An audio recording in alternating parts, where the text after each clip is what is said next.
Janaki V S state of Kerala സിനിമയുടെ പേര് മാറ്റണമെന്ന സെൻസർ ബോർഡിൽ നിന്നും രേഖാമൂലം അറിയിപ്പ് കിട്ടിയില്ലെന്ന് FEFKA general secretary B Unnikrishnan. അതിക്രമത്തിന് ഇരയായ പെൺകുട്ടി സ്റ്റേറ്റിനെതിരെ നടത്തുന്ന പോരാട്ടമാണ് സിനിമയുടെ ഇതിവൃത്തം. പേര് മാറ്റണമെന്ന് രാഷ്ട്രീയ തീരുമാനമാണെന്ന് കരുതുന്നില്ല. സ്വയംഭരണമുള്ള സ്ഥാപനമാണ് ഫിലിം സെൻസർ ബോർഡ്. ഷോക്കോസ് നോട്ടീസിൽ എന്താണ് പറയുന്നതെന്ന് നോക്കി തുടർ നടപടികൾ സ്വീകരിക്കും. ഷോക്കോസ് വന്ന ശേഷം കോടതിയെ സമീപിക്കുമെന്നും ബി ഉണ്ണികൃഷ്ണൻ വ്യക്തമാക്കി.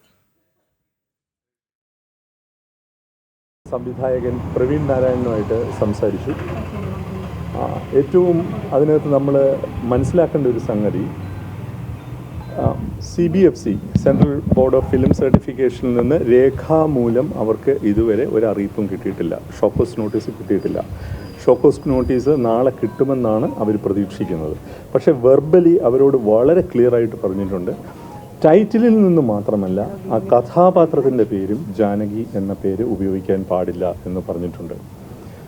അപ്പോൾ ഒരു അതിക്രമത്തിന് ഇരയാകുന്ന ഒരു പെൺകുട്ടി, ആ പെൺകുട്ടി സ്റ്റേറ്റിനെതിരെ നടത്തുന്ന നിയമ പോരാട്ടമാണ് ആ സിനിമയുടെ ഇതിവൃത്തം.